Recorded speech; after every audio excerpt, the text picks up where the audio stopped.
Hi, everybody. Megan Thompson here, and I wanted to go live to discuss the 3 things to prioritize when parenting your highly sensitive child during this pandemic. I know that we've been speaking a little bit about this the last couple of weeks here, and I see a couple posts that I wanted to just focus on today for parents who posted earlier this week. Or over the weekend, I should say. And for those of you who celebrate, I hope that you guys have had a great Passover or a great Easter. So what I wanted to get into, and you guys know the drill. If you're catching this live, say hi. And if you're catching another replay, #replay. And there's a lot of things that I want to talk about. But the first thing that we think about for parenting highly sensitive kids during the pandemic is to get really clear on why we need to be cognizant of what your child is struggling with at this point. So for many parents, what we're seeing is this question of, major frustration, and confusion in terms of trying to figure out what's going on. Why is my child having even more meltdowns when there's less responsibility? Or the flip side of, okay, my kiddo is just finally feeling, like there's less frustration or less responsibility because there's no school. And so I think things are actually leveling out. They're actually easier for us right now. So I want to talk about the former particularly today, but for those of you who are dealing with the latter, stay tuned because you're going to hear more about what's really going on for your child and what you need to pay attention to. So we want to focus on where you're struggling. So if your child's had more meltdowns, more frustrating explosions, you're feeling even more exhausted right now, especially because we've got all sorts of uncertainty going on in the world. It's also true that there's a lot going on for you that has been happening for quite some time now, many months, and some of you even years, in terms of your child's major meltdowns. So if that's happening, then you definitely want to listen in, because one of the things I think for parents in this time is that they're getting a lot of mixed messages, and you guys are getting a lot of confusing and sometimes placating statements around what you need to focus on and what is important to observe in parenting your highly sensitive child during this pandemic. And so I want to kind of set the record straight in terms of what the research says, in terms of what my experience speaks about, as well as supporting you in managing this intensity for your child at this current moment. Excuse me. So again, I see lots of you are hopping on now. Say hello. And my third-party system here that allows me to do these nice little fancy things won't let me see who you are. So say hi and your name, if you will, in the comments if you want. Otherwise, I will, certainly catch you after. But say hi if you're here live, and again, #replay, catch the replay. So what we're doing, guys, is we're focusing on really dispelling some myths going on here for lots of parents. Oh, hey, Carrie. Is it Carrie or Kari? And it's allowing me, that's good, it's allowing me to see some people and your names. The myth that I hear a lot of parents being told is this whole, hold on, it'll pass, we'll figure this out. Just basically, lots of parents, oh, Northern Nevada, cool. Just feeling like there's just this sense of just, strap in, buckle up, ride it out. We'll see how this turns out. And everything will be fine when we're all back to work, back to the kids are back to school, etc. And what I think is so important parenting a sensitive kid is to recognize that this is a huge change in your life and especially in your child's life. So I'm sorry, guys, but nothing's going really back to normal when this rides out. And we're going to talk about that today, because I think there's a huge myth in terms of what is normal for highly sensitive kids, how highly sensitive kids experience big change in their lives, and what you can do about it to build resiliency for your highly sensitive child so that it doesn't feel like you're just numbing out or brushing things under the rug or feeling like you're just holding your breath and waiting until this goes on.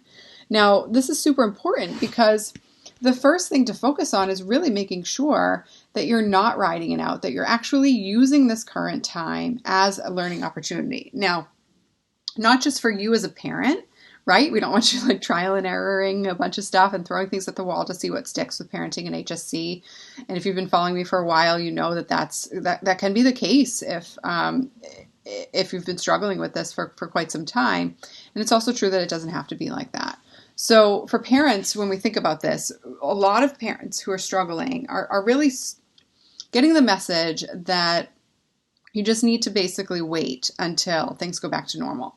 This is hugely important to not do when you're a parent of a highly sensitive kid for a couple of reasons. When we look at highly sensitive children who develop long-term emotional dysregulation, so that's a clinical term for riding your emotions like a roller coaster, inability to recognize how to regulate your emotions.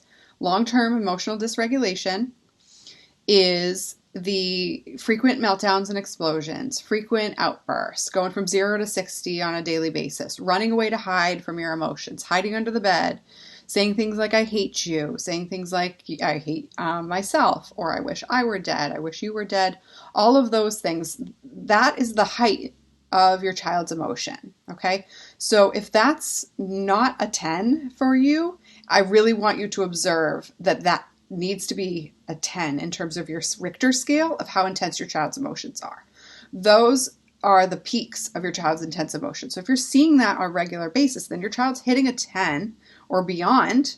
If they're also aggressive, that's a 10 verbally. But if they're also aggressive, if they're also having, major,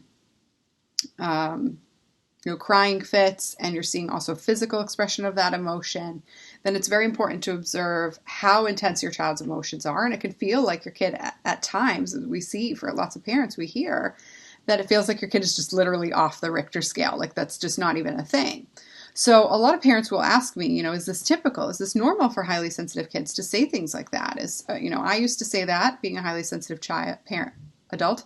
And I used to say things like that, or, maybe I had a sibling who said something like that. Is that typical? Is that to be expected? Will they grow out of it? And the answer is no.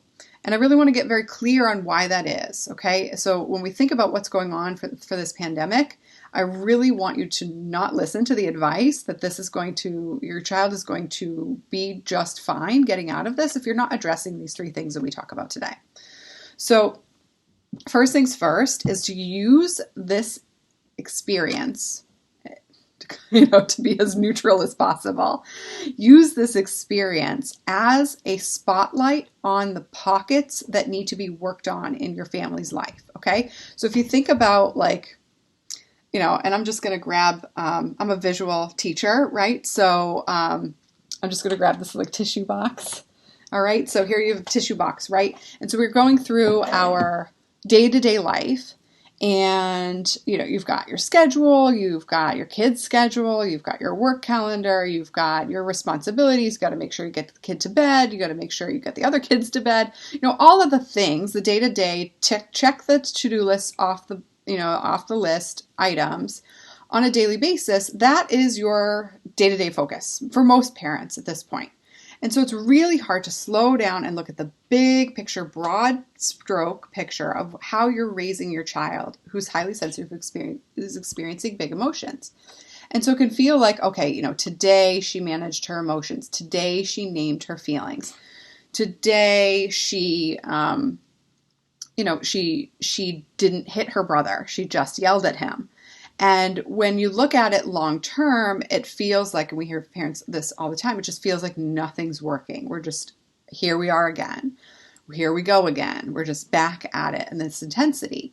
And we think about what's going on for this this pandemic is for you the opportunity to notice what lights are shining. Where are the pockets of things that you just haven't been able to observe what's going on for your child because of different priorities and just trying to get through day to day. So we think about your little pocket, right? Like, here's the little dark corners of what's showing up. And I'm trying to pick the right corner here, right? What's showing up for your child in that intense emotion.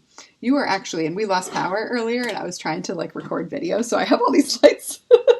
So the pandemic is shining a giant light on the dark corners of this tissue box, which is your life and your child's intense emotion, right? And so this is not having as wonderful as a visual effect as I would wish. And so you're seeing major meltdowns, okay? And so what I think is very important for you to observe is that this is your opportunity to use that to change how your child experiences their emotions on a day-to-day basis. Because if you're now seeing more meltdowns, it's a clear indicator that your child has not developed the skills sustainably to manage intense emotions. So how do we know that's true? We talk about what's crucial for highly sensitive kids, okay? Highly sensitive kids who grow up to be highly sensitive adults, because it's a personality trait, it's not a disorder.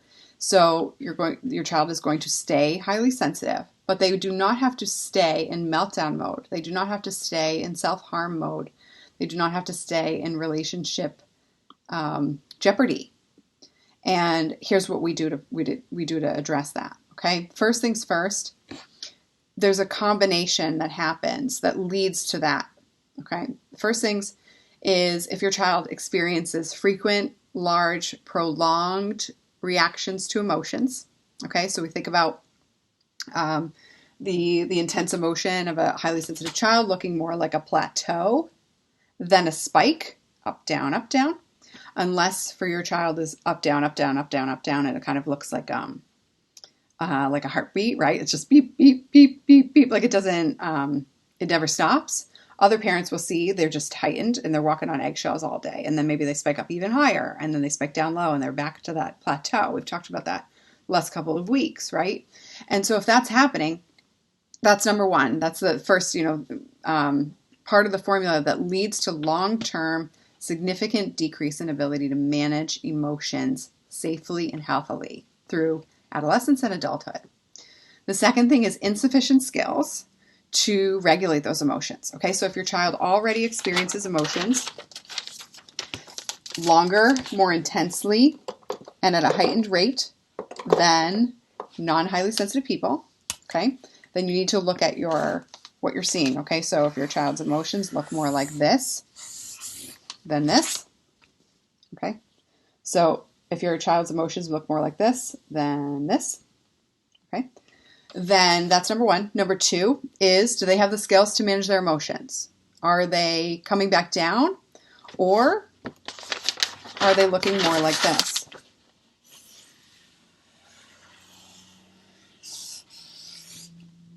Okay. All right, so I have notes and a camera in front of me, so I'm trying to keep it all. All right, so your kid goes up. This is the opposite side I want to be pointing at. Your kid goes up, stays up, right? And then dips down a little bit, and then dips back up, and then spikes up, okay? So, obviously my finger's not tracking my drawing. Forgive me. You get the gist. You're smart people. So the next thing is observing.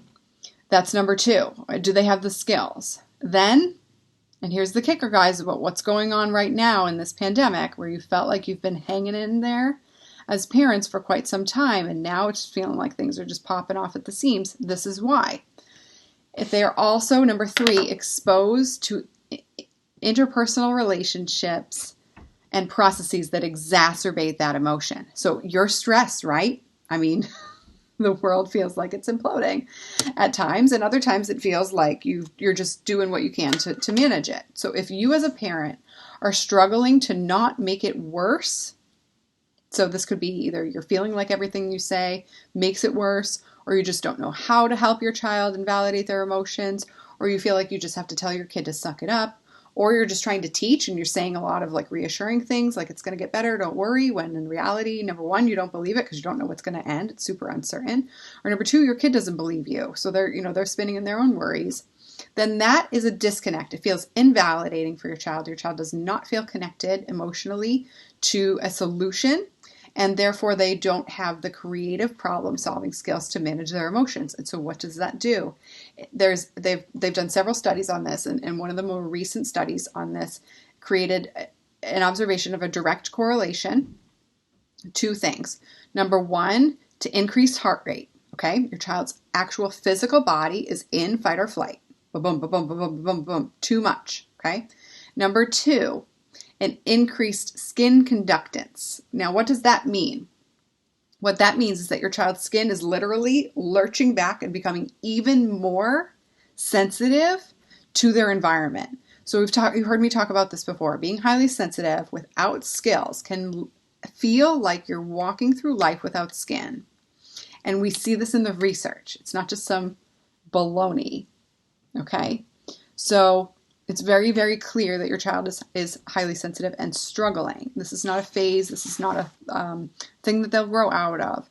If you're seeing meltdowns now, then you will see meltdowns later. And so there's also as a result, when we see those four things combined, there's a direct correlation with decreased emotional regulation. And what that means is that they don't know how to manage their feelings. All right? So again, don't ride this out and wait, because right now what's going on is your child is experiencing intense emotions. Oh, looks like we lost the feed. Can you guys tell me that I'm back? Somebody post in the chat that I'm back, please. Thank you, Robert, for giving me a heads up. I'll pause for a second, see if we catch up. It shows me that I'm live. I did get a message that it kind of like changed my internet speed, so maybe it just put a lag. All right, well, I am recording this, so if I have to, I will just post this recording and swap out the video. So, all right, so here's what we're doing next, guys. We're looking at and understanding that for your child, it's very important to get clear that poor connection intermittently. Okay. Hey, Jill, thank you for letting me know. And I am going to, like I said, I'll test the video. If it's jacked up, I'll post it. Thanks for that. The important thing next is that this is traumatic. This is a traumatic experience for sensitive kids. A lot of parents are being told out there that that your kiddo is doing just fine. You know, they're struggling. Yeah, this is tough, but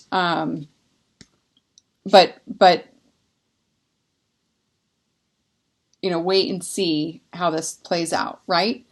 So I think it's important for you to observe that it's already traumatic for your child. Okay. Trauma isn't defined by the event. It's choppy. Thank you, Robert. I will, we'll test it, see what Facebook does. Okay, great. Glad I'm back. Guys, we will test it in terms of the video. If Facebook uploads it properly for you, then we'll keep it. Otherwise, I'm recording this on my computer and I'll just swap the video out. You can catch this little snippet, minutes 14 to 17 in the replay. Okay, so trauma isn't defined by the event, guys. It's defined by the experience.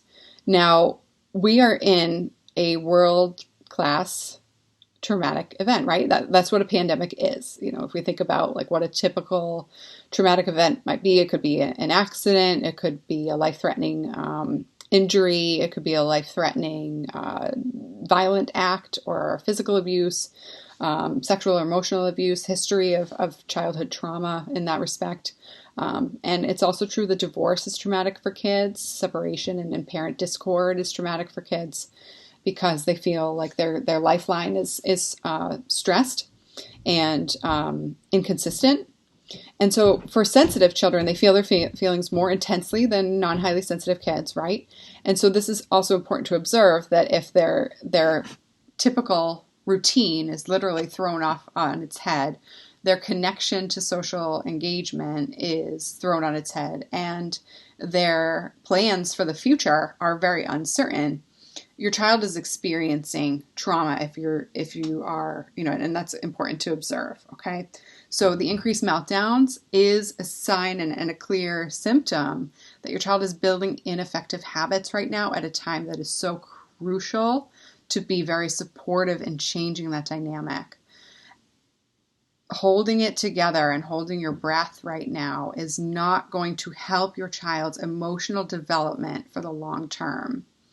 And so now is not the time to give in to emotional avoidance for yourself as a parent and for your child's emotional avoidance. When your child is trying not to talk about things, you have to learn the skills to help your child feel comfortable communicating in the best way they know how. Now, play is the language for children.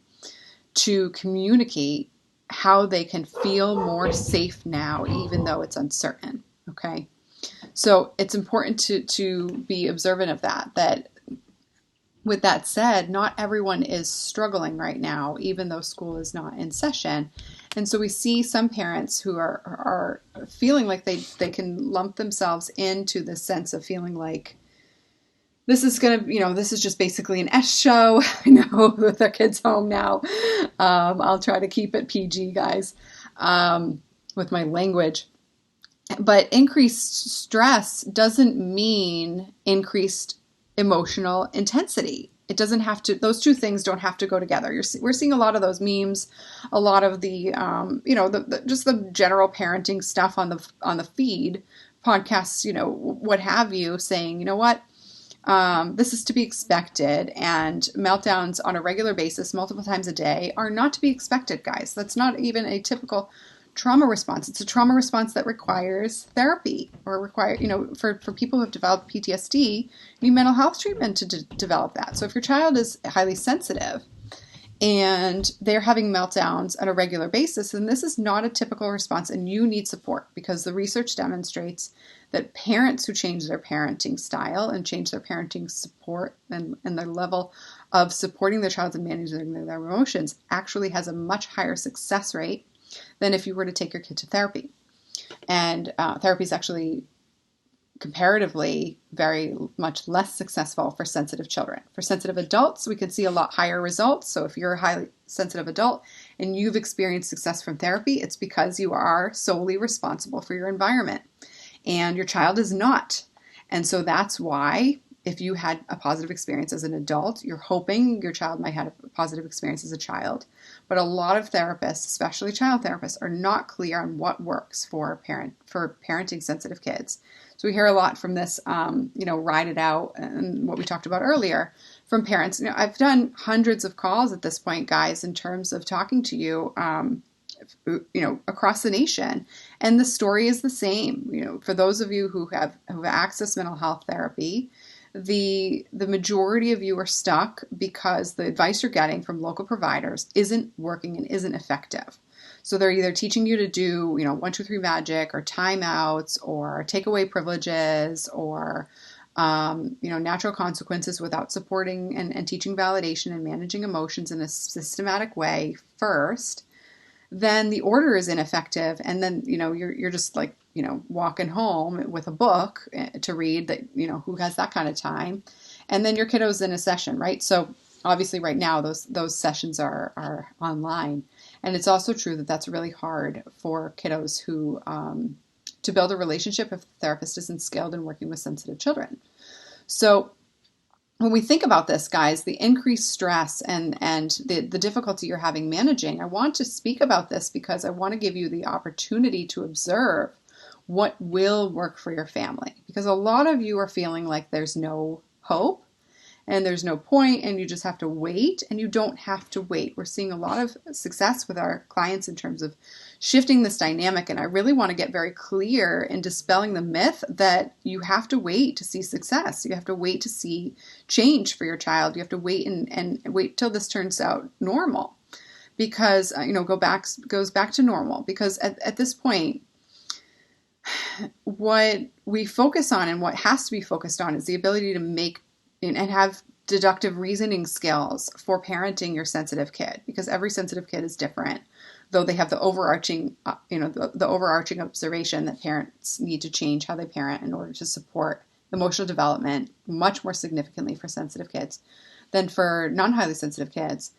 It's also true that you as a parent need to learn the skills how to observe a new situation, like coronavirus, and then take that and say, okay, what does my child need to learn, in what order to develop emotionally healthy skills, and what do I know about my particular child, whether they're highly sensitive or high sensation seeking, aka strong-willed, which is a whole different topic. And when that's the case, then we focus on parents who are really struggling to figure out, how do things fit my child and how do I help my child learn? And if you don't have the skills to help your child learn, then your child is going to experience this traumatic event as as a significant change, and it has an impact in their emotional development in childhood. And you heard me say earlier that holding it together and prioritizing your child's ability to pay attention to what's going on around them in their emotional home is going to be much more important than whether or not your child gets their math worksheets done, because they cannot be expected to learn if they are not present in the moment. And highly sensitive kids avoid emotions and avoid the present moment within which that emotion is present. So your child is actually emotionally escaping, and that is a symptom. A meltdown is a symptom of that. And your child's also emotionally avoiding, and the running away, the eloping, the irritability and blaming others is a symptom of that as well. So it's important to get clear on the real problem, which is that your child is not learning how to stay in the moment of managing intense emotion, and being able to do that clearly, because teaching coping skills during the middle of the meltdown isn't working. It's not effective for you. You've observed that. So what do you do about it? Okay.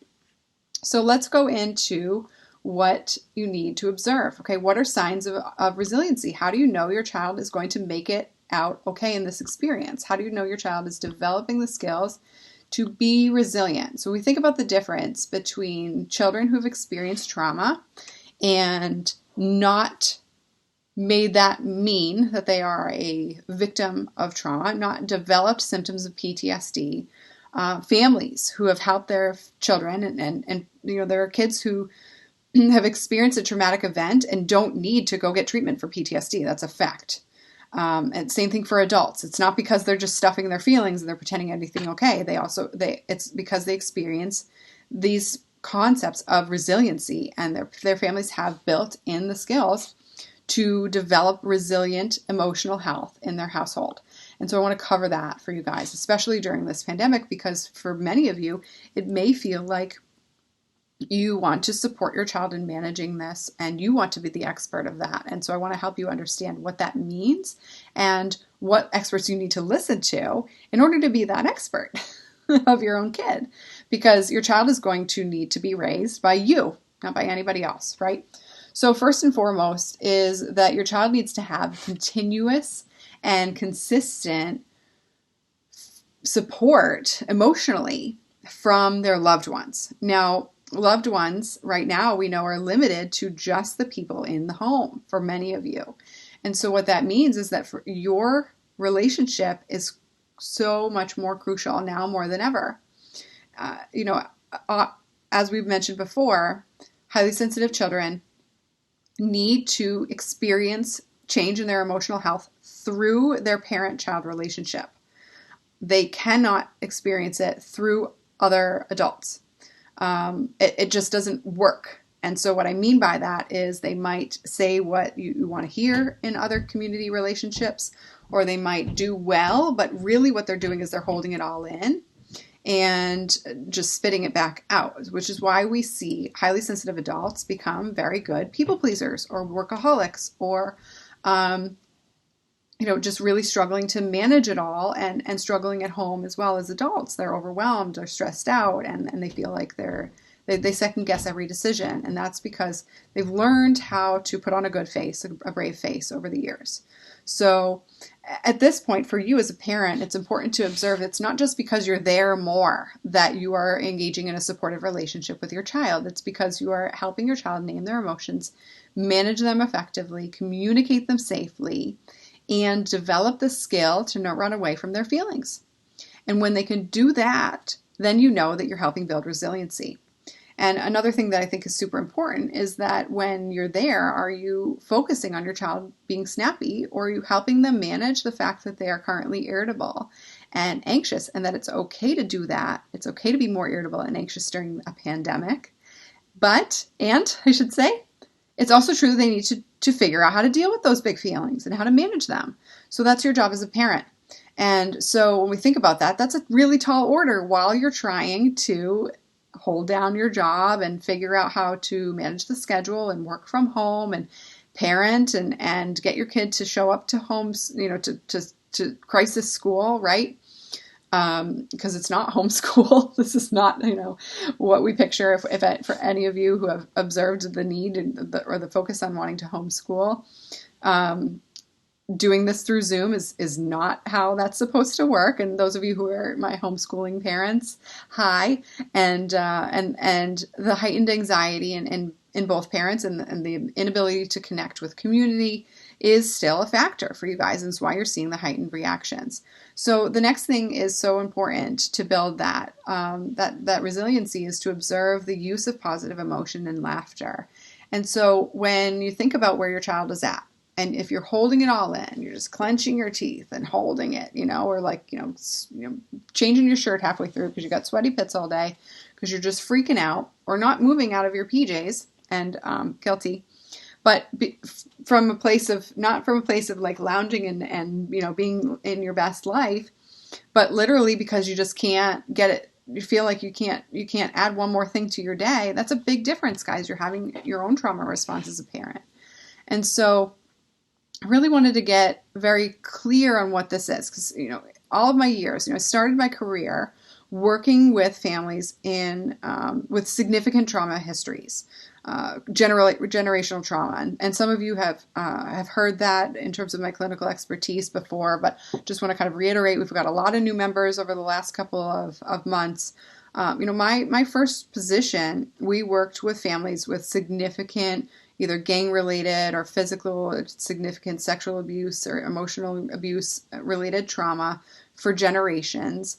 And then when they came to the U.S., that's another trauma of just traveling and how they made it there. And then on top of that, for different families, they might have been refugees, et cetera, war-torn countries or gang war-torn countries.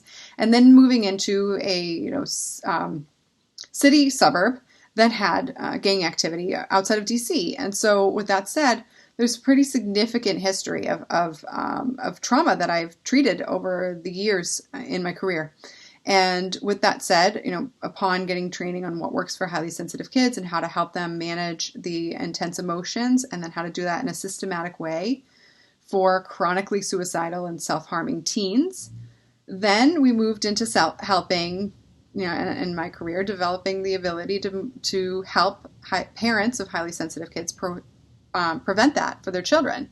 Because we know that regardless of trauma, sensitive children have a much higher rate of developing chronic suicidality, chronic self-harm, and chronic depression and anxiety without managing their intense emotions. And guys, again, I've not just seen this professionally, I've also lived it, and many of you have heard my personal story of my sister who managed her own emotional, the word volatility is coming to mind, but also difficulty managing her and regulating her emotions throughout her childhood, as well as throughout her adolescence and into adulthood still today.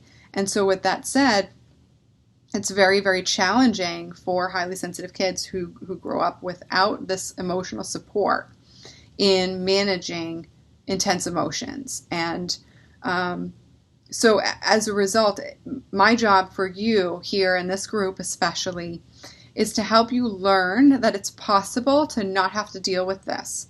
It is possible to know that even during the time of this pandemic, that you can support your child in managing intense emotions without feeling like you are drowning, without feeling like you just have to hope and pray that this will end soon because you don't know how long it's going to last. So if you feel that you're finding yourself feeling drained, exhausted, frustrated, had too much screen time, the whole family all around, and you want to fix it now because you don't want to wait and you don't want to worry about whether or not this will stay like this, and you're not the type to just ride it out and roll the dice, then I encourage you to book a call.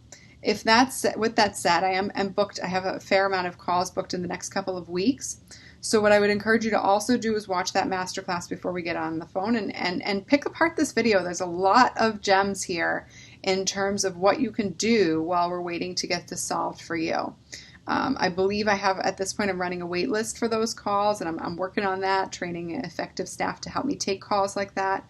But with that said, in the meantime, stay focused on what's working for your child and what will work.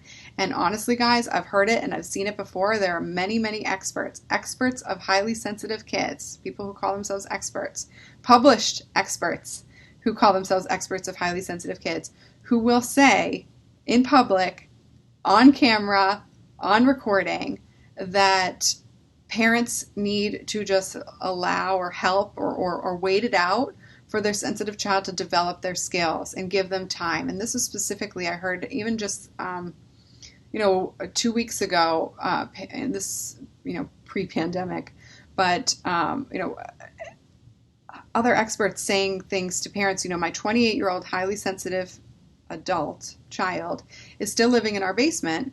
How do we help her move on and gain, the ability to be independent?